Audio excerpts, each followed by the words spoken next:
ఐఏఎస్లు ఐపీఎస్లు చదివినటువంటి వెధవలకు చెప్తున్నాను నేను, మనుషులా మీరు పశువులా?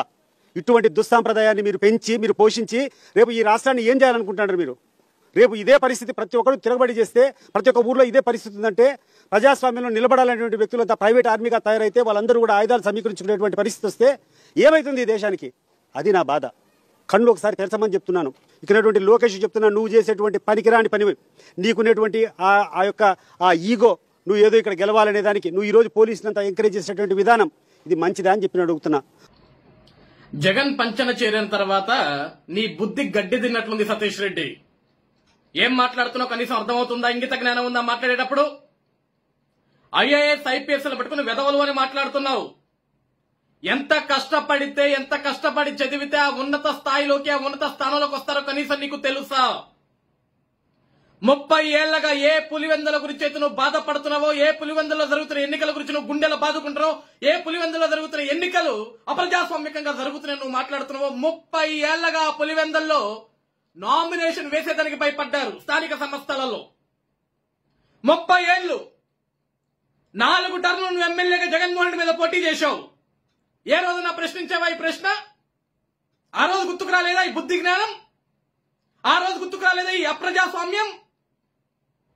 30 ఏళ్ల తర్వాత ఈరోజు పులివెందుల జడ్పీటీసీ ఎన్నికలలో 11 మంది నామినేషన్లు వేశారు అంటే ఇది ప్రజా తిరుగుబాటు. స్వేచ్ఛ స్వాతంత్రం వచ్చింది నాకు సంతోషంతో. ఈ రోజు మా ఓటు హక్కును 30 ఏళ్ల తర్వాత మేము వినియోగించుకోబోతున్నామని ఒక నమ్మకంతో, ఒక సంతోషంతో ఈరోజు ప్రజలందరూ కూడా అడుగులు బయటికి వేశారు.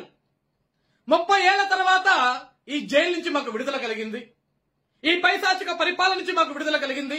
ఈ పులివెందల్లో సామంత రాజుల మాదిరి, ఒక సైకోల మాదిరి ఒక కుటుంబం, YS Jaganmohan Reddy, YS Rajasekhar Reddy, YS Rajareddy, YS Avinash Reddy, ఈ కుటుంబం అంతా కూడా ప్రజల్ని భయభ్రాంతులకు గురి చేసి ఎదుటి వాడు ఇంకెవడన్నా సరే స్థానిక సంస్థల నామినేషన్ వేయడానికి వస్తాడు అంటే వాడిని భయపెట్టి వాడిని చంపేస్తామని బెదిరించి భయాందోళనకు గురి చేసి 30 ఏళ్లగా అక్కడ స్థానిక సంస్థ ఎన్నికలు జరగనివ్వకుండా ఏకగ్రీవంగా మీరు ఎవరికి నచ్చితే వాడికి మీరు టికెట్లు ఇచ్చుకుంటూ, మీరు ఎవరికి నచ్చితే వాడికి కుర్చీ వేసి వాడిని పీఠం ఎక్కించి మీకు కావాల్సిన ఇష్టారాజ్యం చేసుకుంటుంటూ పోతుంటే 30 ఏళ్ల తర్వాత ఈ రోజు నువ్వు ఏ లోకేష్ గురించి మాట్లాడుతున్నావు సతీష్ రెడ్డి? ఏ యువ నాయకుడు లోకేష్ గురించి మాట్లాడుతున్నావు? ఆ యువ నాయకుడు నారా లోకేష్ ప్రోత్సాహంతో అక్కడున్న యువ నాయకుడు బిటెక్ రవి వాళ్ళ సతీమణి నించోబెట్టాడు, ధైర్యంగా నించోబెట్టాడు, దమ్ముగా నించోబెట్టాడు. గెలుపోటములు సర్వసాధారణం మిస్టర్ సతీష్ రెడ్డి. ఈ ప్రజాస్వామ్యంలో ప్రజలు ఎవరికి ఓట్లు వేస్తే వాడే విజేత, ఎవరికి ఓట్లు వేయకపోతే వాడే విజేత కాకుండా ఇంట్లో కూర్చుంటాడు. ఈరోజు నీ జగన్ కూర్చున్నట్లు 11 స్థానాలు వచ్చినా సరే అసెంబ్లీకి వచ్చే దమ్ము లేకుండా ప్యాంటు తడిపేసుకుంటూ బెంగళూరులో పడుకుంటున్నాడు పోయి. ఈ రోజు అధికారులను పట్టుకొని తిడతావా? ఐఏఎస్ ఐపీఎస్ అధికారులను పట్టుకొని తిడతావు ఇష్టానుసారంగా? కడుపు కన్నవే తింటావు కదా, పెంట అయితే తినట్లేదు కదా. పనికి మాల్నోడా. తెలుగుదేశం పార్టీలో ఉన్నప్పుడు ఎంత హుందాగా ప్రవర్తించాం, ఎంత హుందాగా మాట్లాడావు. ఈరోజు పార్టీ మారి జగన్ చంకనెక్కంగానే, జగన్ కాలు మొక్కంగానే, జగన్ కాలు బూటు కాలు నాకంగానే నాలుక మడతపడుద్దా? మాట మారుద్దా? అధికారుల మీద విరుచుకుపడి మాట్లాడతావా? ఇష్టానుసారంగా మాట్లాడతావా? ఏం తప్పు చేశారు? 30 ఏళ్ల తర్వాత అక్కడ నామినేషన్లు వేయించారు. 30 ఏళ్ల తర్వాత ఈ రోజు ప్రజలు స్వచ్ఛందంగా ఓట్లు అడగడానికి వెళ్లారు. ఈ రోజు గడప గడపకెళ్లి ఓట్లు అడిగారు. ఎక్కడ జరిగింది అరాచకం? ఎక్కడ జరిగింది అన్యాయం? ఈ రోజు ప్రజలందరూ గడప దాటి బయటకు వచ్చి ఓట్లు వేస్తుంటే తట్టుకోలేకపోతున్నారు. కడుపు మంట. ఏ ప్రజలు ఓట్లు వేయొద్దా? అంటే మీకు నచ్చినని మీరు ఎక్కి కూర్చోబెట్టుకుంటారా? ఏకగ్రీవం చేసుకుంటారా? ఇది మీ బాబు గారు రాసిన రాజ్యాంగమా? లేకుంటే జగన్ తాత రాసించిన రాజారెడ్డి రాజ్యాంగమా? ప్రజలు చెప్పుతోడు కొడతారు, గుర్తుపెట్టుకోండి.